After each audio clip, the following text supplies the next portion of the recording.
Hello from Honeysuckle Farm. So today, as promised, we are going to be processing our broth, and we ran out of refrigerator space last night, so we had to pour some of it into this gallon size, like tea or juice container. And so you can see on the top, the fat has congealed here. It's hard, and I'm just going to pop this out. We're gonna take this out of here, and I'm gonna throw it in a bucket over there, and then I am going to put this back on the stove to warm, and I'm just gonna bring it to a boil and get it nice and hot. My jars are in the dishwasher on sanitize, so they're getting sanitized and getting nice and hot. And then I am going to fill my jars and put them in my pressure canner. Bone broth cannot be water canned, water bath canned. It has to be pressurized, so it needs to go into your pressure canner for 20 minutes for pints, 25 minutes for quarts.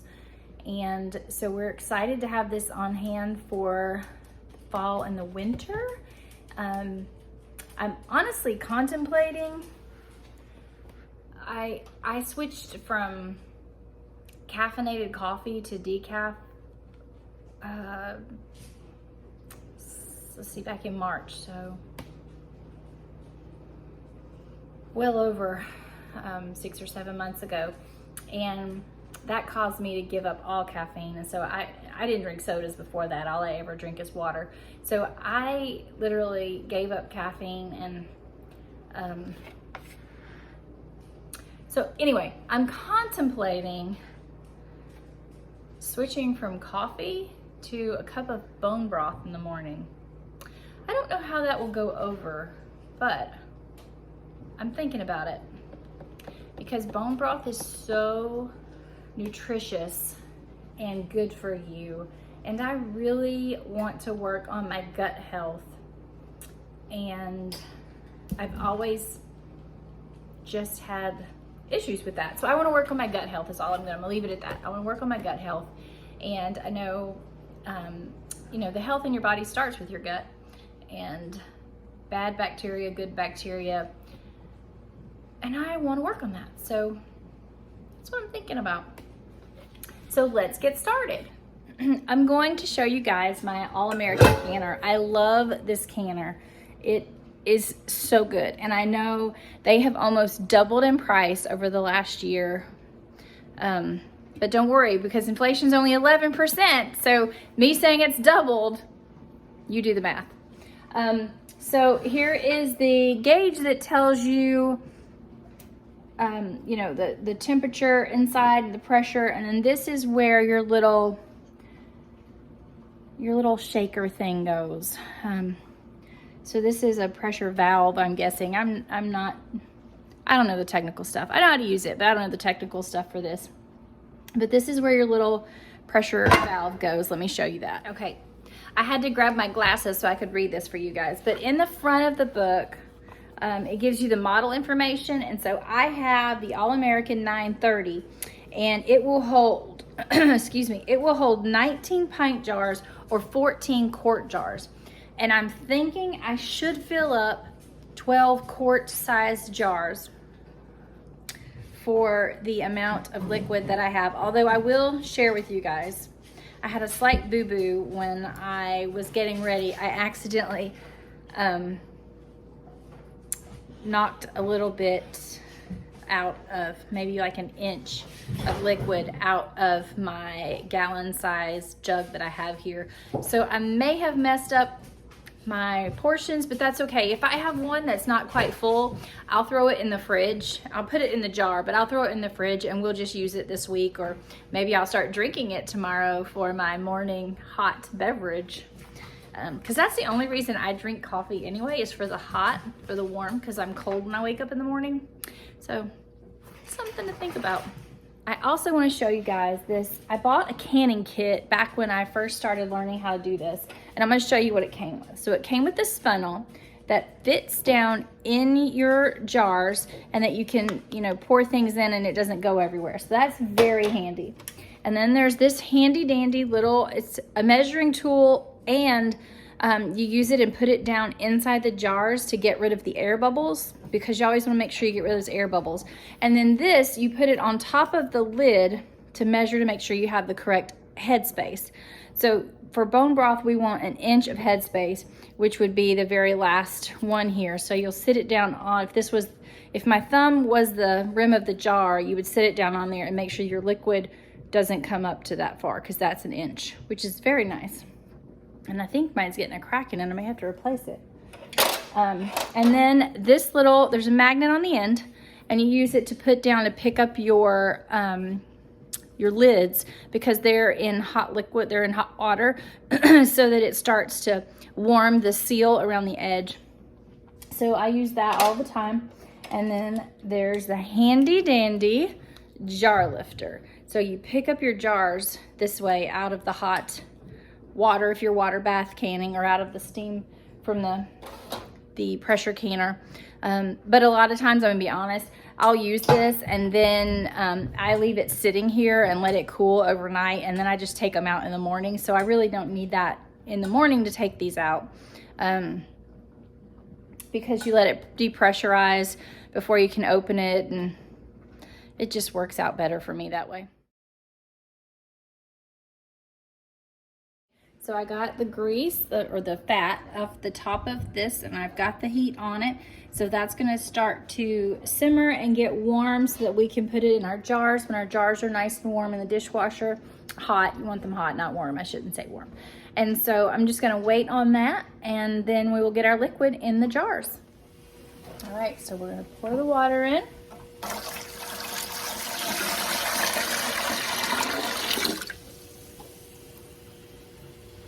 That's about 1 inch, so I need a little more.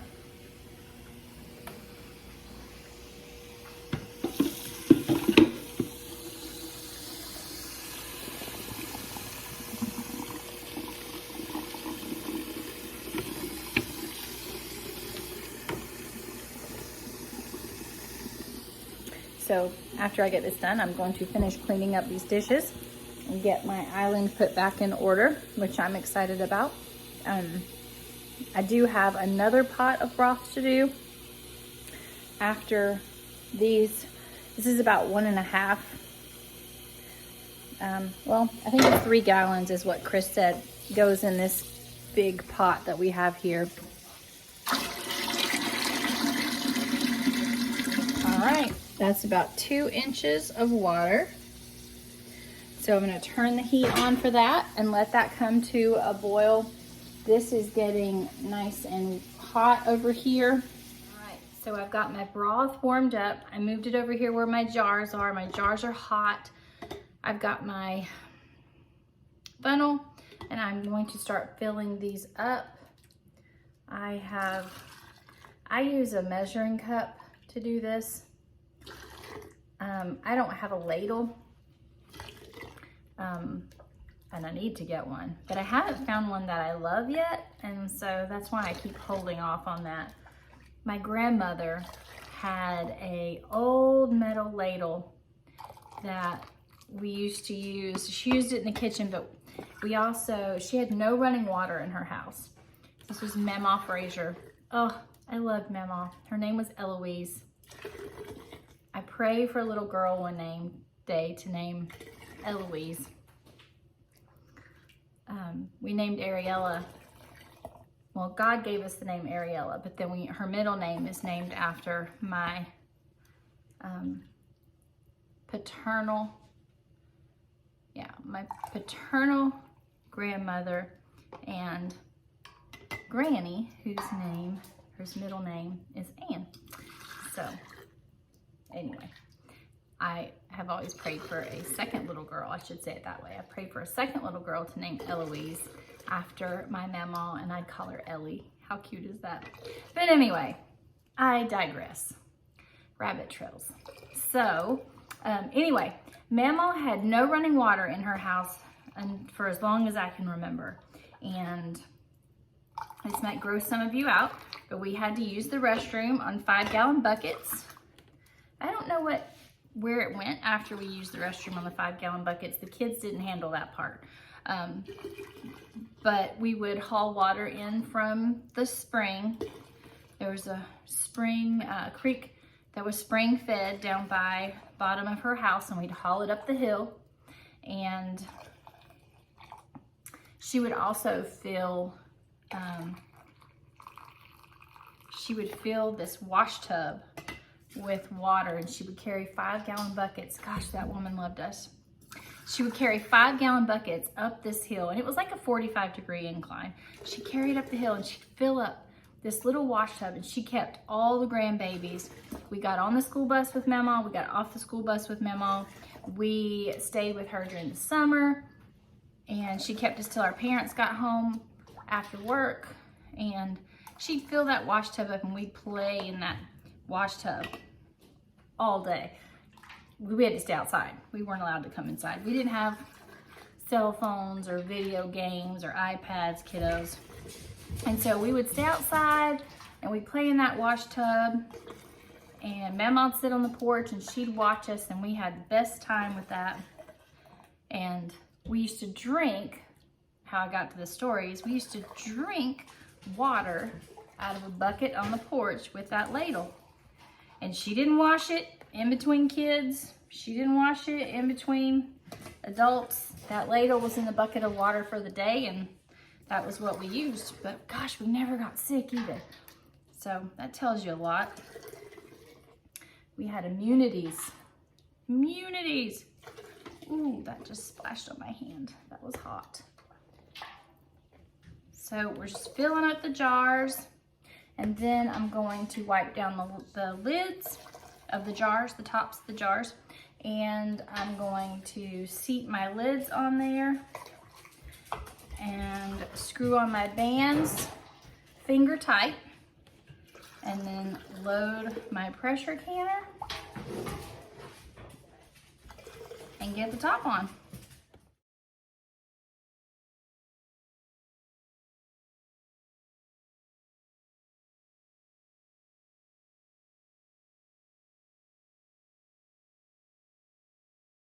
I'm going to check my headspace with my little canning headspace air bubble tool. It probably has a name. I don't know what it is. If you do, feel free to leave it in the comments. And I think I'm pretty good. Yep. They are just at 1 inch. So we're going to leave it at that. So I just have a clean rag. Just wipe the tops of your jars so that there's no debris, because that could mess up the sealing process. These are very hot, so you just wipe the tops, make sure there's nothing on there as far as whatever you're canning. And you do this for pressure canning or water canning, water bath canning. And then I'm gonna grab my little magnetic Dumaflitchy, it's a science term. Pick up my lids and get those on there.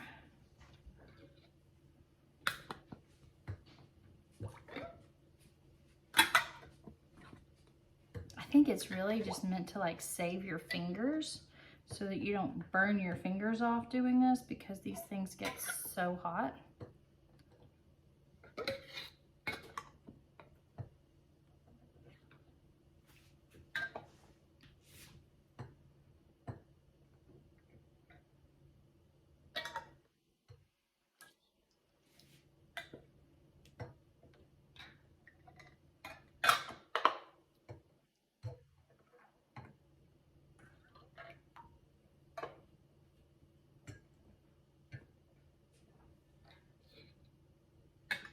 Oh, I need one more.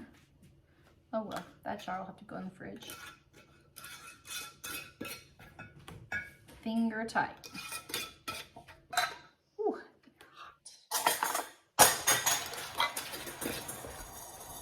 Oh, handy dandy assistant to the rescue. Exit stage right. You know, they know who you are.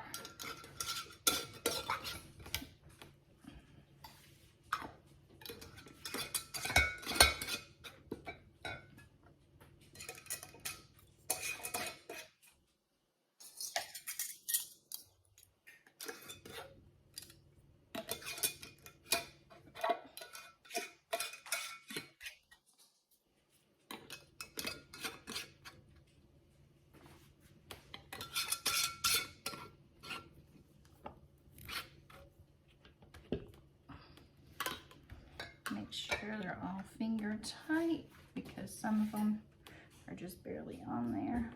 Ooh, that's spicy.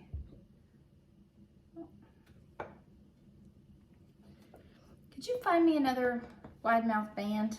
There might be one in the box in the pantry. See, pays to have an assistant.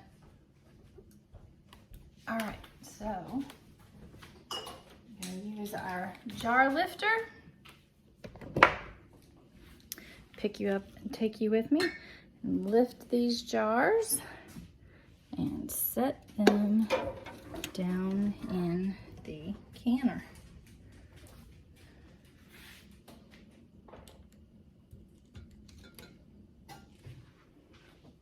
Okay, so there's the bottom row and that is full. So now I'm gonna put in the second tier tray, just like that, and then we continue to fill the jars, or fill with jars.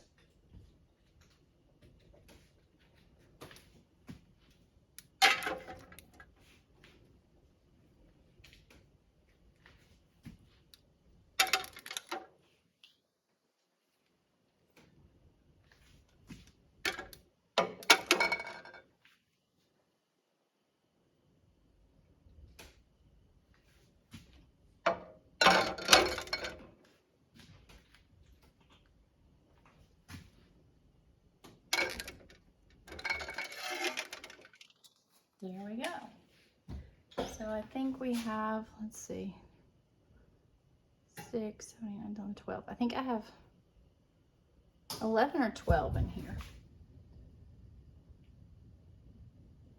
Must be 12 because I started with a brand new box of 12, and I have an extra one on the counter that I don't have a lid for. So that one I'm going to put in the fridge and we'll use up this week. They're inside the canner, all the jars. So I have 12 jars, quart-sized jars in here, and ended up with this handy dandy little jar left. So I'm going to save this for this week, and we will use that however we use it. So I'm going to let this come up to pressure. You let it sit for 7 minutes on heat, and it will start to blow out pressure from the pressure valve, and that is when I will put my weighted gauge on, and you just match up the hole with the gauge at the 10, which we use 10 pounds of pressure here.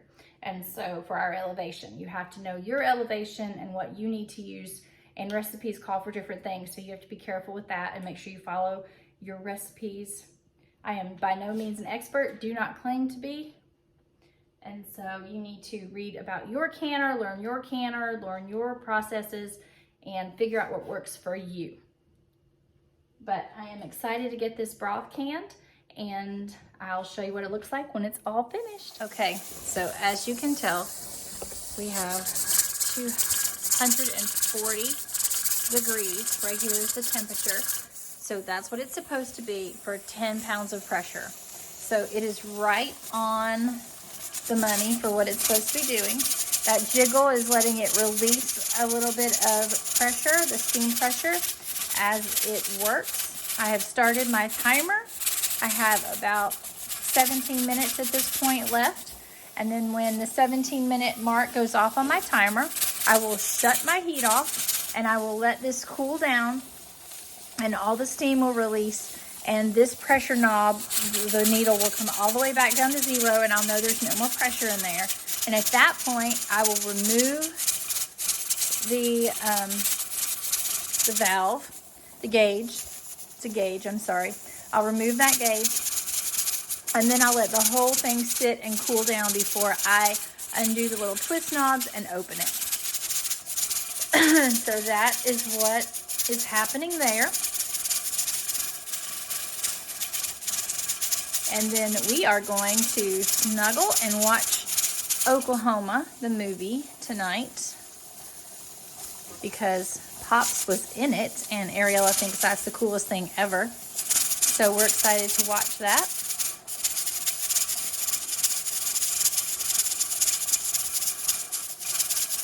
I love that sound. All right, we have reached our time, so I'm going to turn off the heat. And we will see that start to slow down and calm down. The pressure will start to lower, and then we'll be able to remove the gauge. It's processed for 25 minutes. Well, that's a wrap on the bone broth. The canner is in the process of cooling down. The heat is turned off. As soon as the pressure gauge reads 0, I'll remove the gauge, and then I'll let it sit overnight and continue to cool. And in the morning, I will open it and I will get out the jars, and I will take a picture and show you guys what that looks like. Maybe even do another video for you. We'll do that in the morning. We're gonna go watch Oklahoma and say goodnight to you guys. So I hope you have a great night and just keep growing. Bye.